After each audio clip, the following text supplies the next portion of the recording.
Hey guys, off the top rope here, off the Mike Sports Network. Thanks so much for tuning in. We're getting close to 800 subscribers. I did a big video over the weekend in regards to a situation involving thin skin, and specifically Mercedes Moné, and her dismissal or her insistence that JD from New York, a content creator, who I may not always agree with, and sometimes it's he's not for everybody. He's not everybody's cup of tea. I've discovered that. I still respect him for what he does for this community and that he's real. How he goes about it and his personality may be not for everybody, but I didn't like how that situation was handled. Some people think I may be a hypocrite saying, "And you got thin skin for that." It's like, guys, we don't need to go about impacting other people just because they don't like a certain situation. This is professional wrestling. And it's just like you're a guest there, like he's the commentator. I didn't understand why that was going. Now, this extending this, and I'm not trying to beleaguer this whole situation, but it seems like in this fan base and another individual who went from WWE to AEW is having a decent run. I still think is what are we doing here? But it's Ricochet, and Ricochet is now barking at JD from New York. He's barking at a bunch of fans on the internet. Some of it I actually think is in character. Some of it I think is actually real, and I think we are starting to see the true colors of Ricochet because listen, I understand that he is a high flyer and he is very entertaining for what he does in the ring. He is a very bland personality, and I don't and I'll be honest with you, like I was never for the idea of Samantha Irvin going to AEW. I think that actually would do some benefit for Ricochet, but all of this bullshit that's going on in the space where he's just getting offended by criticism from the outside world, whether it be a JD or whether it be any other content creator who doesn't like his gimmick or thinks he's acting like a geek. Like, listen, you are going to get people in this space that don't like what you're doing. But for you, but the problem that I have always had, and it's become very specific in recent years with AEW, is that they have no filter on their superstars. None. None. They just let their superstars, and their wrestlers and their talent go through every avenue to defend this place, to stand up and do all this other stuff. Just do your job, or if you're going to pay attention to the criticism, don't lash out at people and act like there isn't anything wrong with your place. Because if there's enough people complaining about it, then maybe you should change something. That's all I'm saying. And that's the frustration that I have and why I continually do segments on this show and on this channel about AEW, because they are so stubborn, they are so unwilling to change. They don't admit anything that they are doing is wrong, and they stick to what they don't adapt. One of the biggest problems that WWE had under Vince McMahon is they were so dead set in their ways because the old man got whatever he wanted. How is Tony Khan and whatever he is doing in AEW any different from Vince McMahon from 2018 to 2022 when he was forced out? Because that was one of the worst creative periods. You could even extend that even longer, but at least there was some tolerable stuff.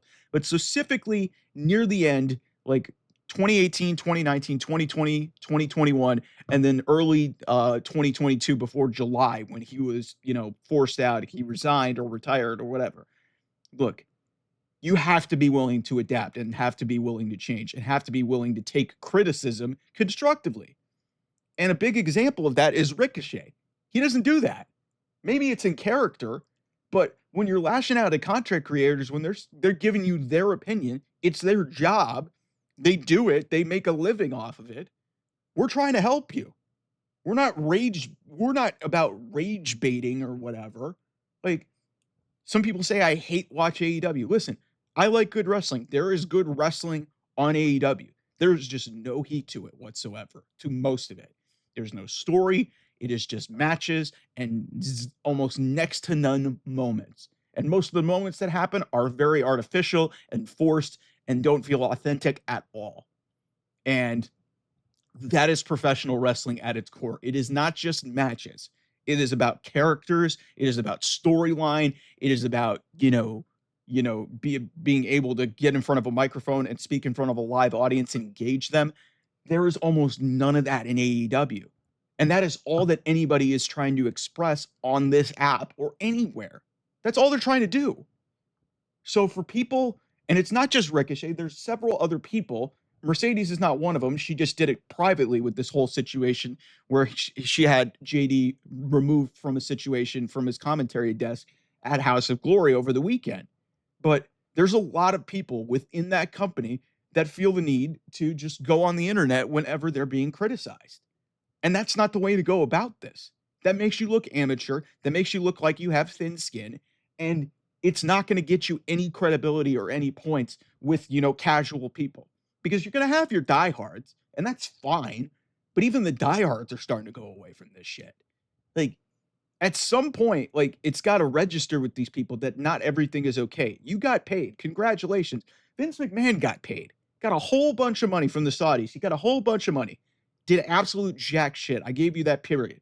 That was right around that time. They got that huge deal with Fox. They got the huge thing from the Saudis. They got so much money, and it meant next to jack shit for their product. They were at a low point attendance-wise. They were at a low point, viewership-wise. The pandemic kind of reset some things, and then, creative was kind of bad 2021 into 2022.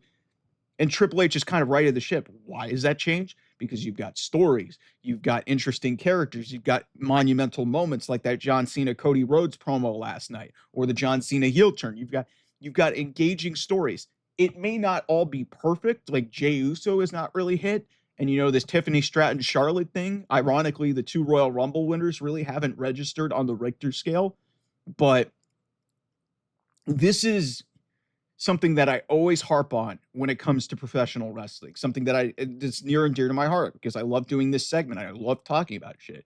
Is like, if you're not willing to adapt and change your product for the better, you're never going to improve. You're never going to get better. You're never going to keep. Why has WWE been able to keep going? They've been willing to adapt. Even when it wasn't great, they've been willing to swim.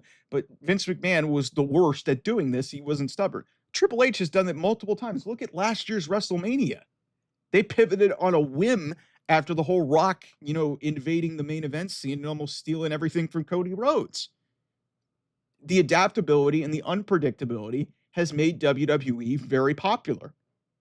That was what drew people to AEW initially, because WWE was in its worst moments creatively.